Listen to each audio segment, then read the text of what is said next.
All right. So now we're going to talk about biases and study errors. Someone or something is biased. This means that one item or thing is favored over another without a due cause. Biases are a really fun topic to talk and learn about. And understanding the different types of biases that can occur in a study is moderately high yield and worth reviewing.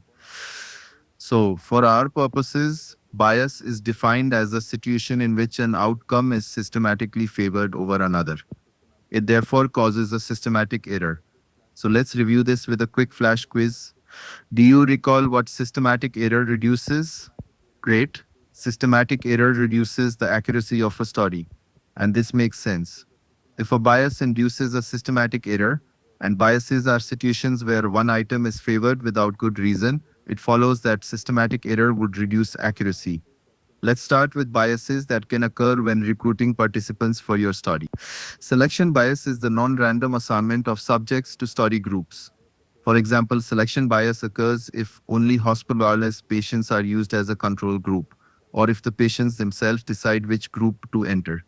Thus, each group is a non representative sample. There are a few more specific examples of selection bias, such as Bergson's bias, which uses a study population selected from a hospital. Clearly, people in the hospital are not a healthy population compared to the general population. Another example is loss to follow up or non response bias, and this is a common cause of selection bias in many studies. In each of these situations, the patients in each group render the group non random and thus non generalizable. So, how do you think that you could reduce this form of bias? There you go, make it random or truly randomize your study.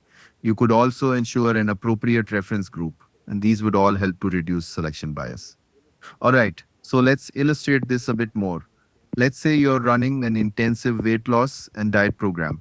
At the start, you've enrolled a group of people that want to take on your plan. You make this group of people exercise and diet, but some of these people won't make it to the end either because they can't maintain it or they don't think the plan is working. So at the end of your study, you've got some people who lost weight, some that didn't, and some that kind of fell in between. However, you've lost all of these people who may have not benefited from your program. And so you've excluded all of these data points that could have influenced your study. All right, so now let's talk about biases that occur while running the study.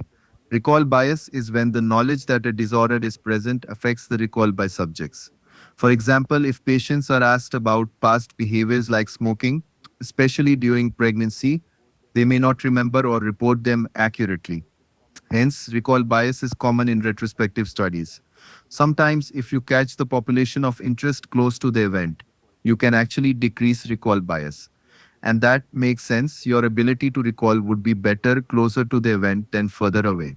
Measurement bias occurs when information is gathered in a way that distorts it.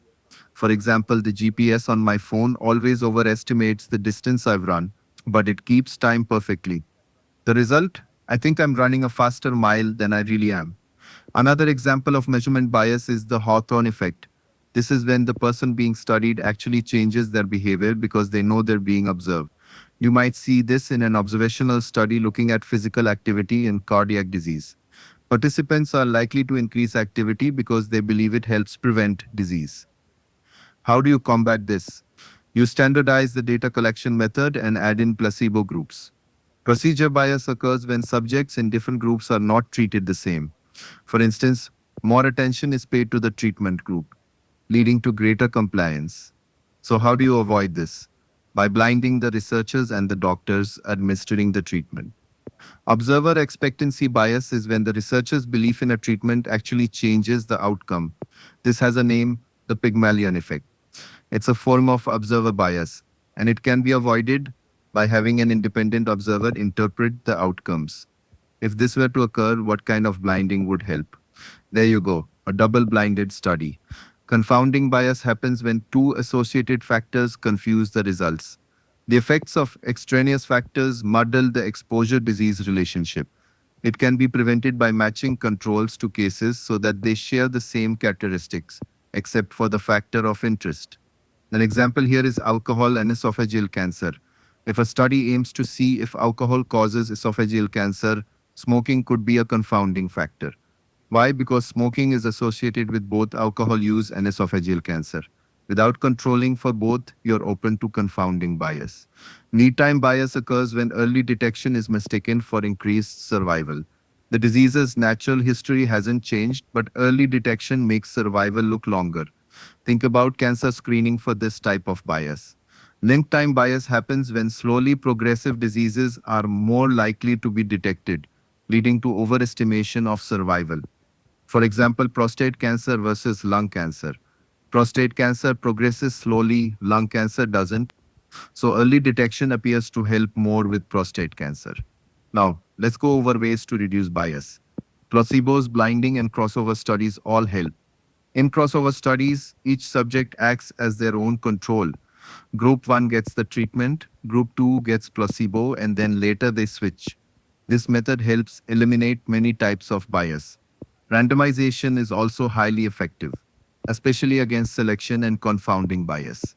And matching subjects so that groups differ by only one important variable. That's another good strategy. All right. It's hard to keep track of all these biases, so let's try an example. You want to know if heavy alcohol consumption increases the risk of bladder cancer.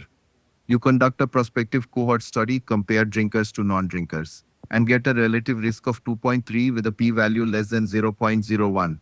Are you satisfied that you've proven a causal link?